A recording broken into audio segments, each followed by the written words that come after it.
मैं पिता की आज्ञा में बने रहा। उसने कहा जैसा मैंने तुमसे प्रेम किया है तुम आपस में प्रेम करो। क्या हम प्रेम करके इस शहर को नहीं बचा सकते? तो पूरी दुनिया को बचाने के लिए है।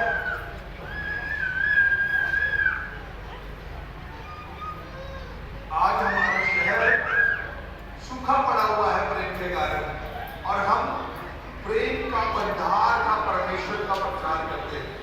हम कहते हैं परमेश्वर प्रेम है, लेकिन अभी मेरे ख्याल से मैं आपको जो जिंदगी जीता हूं उसी बात का प्रचार करता हूं। मैं बाहर की बातें नहीं बोलना चाहता। बाइबल में बहुत सारी कहानियां हैं, लेकिन एक कहानी मेरी भी है, वो बाइबल से बाहर है, लेकिन बाइबल से ही बनी है, क्योंकि बाइबल के वचन को मानने से ही कहानी बनती है।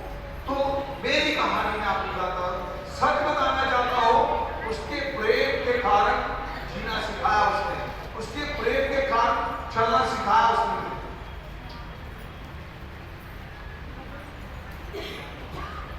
एंड में कहता है 13 में, इससे बड़ा प्रेम किसी का नहीं, कोई जान नहीं देते उसे। और बाइबल कहती है जब हम पापी थे, जब हम अपराधी थे, बाइबल कहती है धर्मी के लिए कोई जान दे देगा शायद, अरे यार ये बहुत नेक व्यक्ति है, इसके लिए तो मैं अपनी जान नहीं दे सकता हूँ। कोई शराबी हो, जुआरी हो, कोई गलत आदत में पड़ा हो, घिनौना इंसान हो, गलत इंसान हो, क्या उसके लिए कोई जान देगा? उसके लिए आकर के कोई कहेगा बेटा मैं तेरे लिए जान दे दूंगा? सच में कोई नहीं देगा।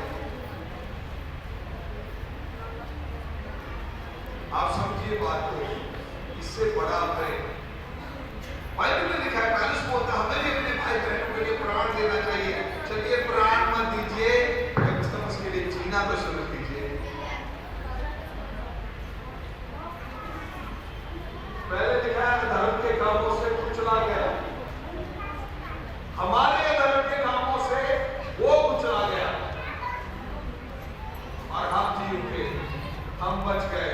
अब हमारे धर्म के कामों से कुचले हुए जी उठेंगे। आमीन।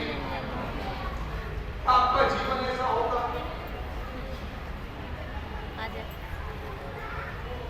आजा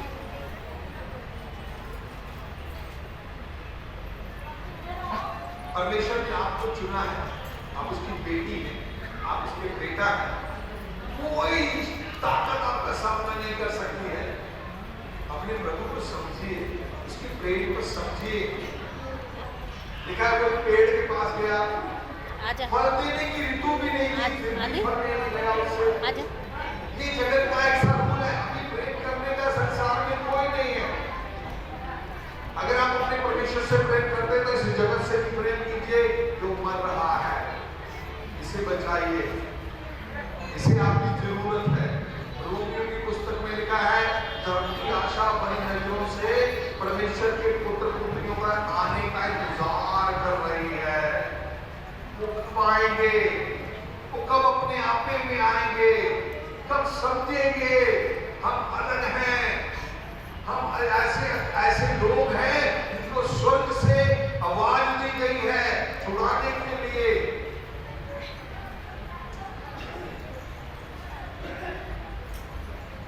हालेलुया। एक बार जोर से बोले हालेलुया, हालेलुया।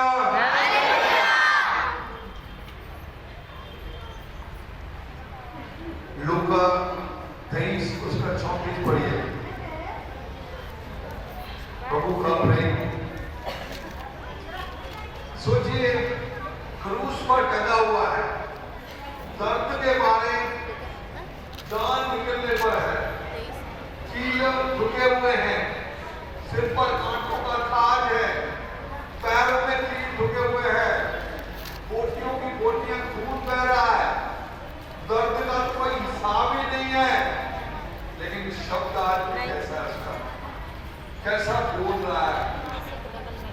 पतरस ने जब यीशु मसीह को पकड़ने आए गethsemane में, एक सूबेदार का एक उसके प्यादे का तलवार पकड़ करके एक का कान उड़ा दिया। प्रभु ने कहा तुम चाहो तो पलटने बता सकता हूँ, लेकिन मैं मार बचाने आया हूँ। यहाँ पर क्रूस पर टंगा हुआ है, इतना खून बह रहा है। ऐसी दशा में लोग कैसे कह सकते हैं भलाई की बात? लेकिन आपका परमेश्वर क्या कहता है? तब यीशु ने कहा, हे पिता, इन्हें क्षमा कर, क्योंकि ये जानते नहीं कि ये क्या कर रहे हैं। हालेलुया! क्या बात है प्रभु आपकी। आपकी बोली में इतना रस है, आपके कामों में इतना रस है। मेरी तरफ प्लीज ध्यान दीजिए, कान लगा के रखिए। जो कोई इधर उधर है जाता है, ध्यान दीजिए प्लीज। प्रभु आपको आज देगा, मेरी ओर देखिए। लोका तेज इतनी पीड़ा के बावजूद कह रहा है, पिता इन्हें क्षमा कर दे, जानते नहीं क्या कर।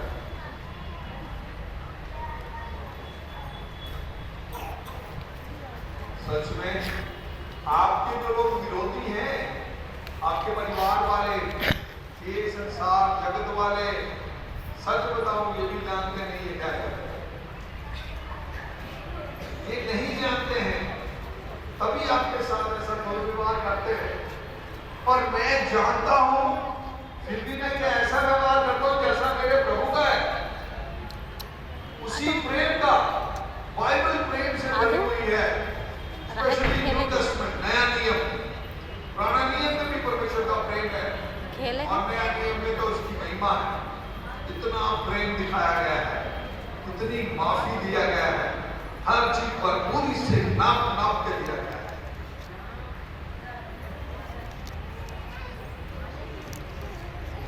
इतना प्रेम कहता है, पिता ने क्षमा कर। एक बार यूहन्ना, पहला यूहन्ना 4 उसका 16 भी पढ़िए बेटा।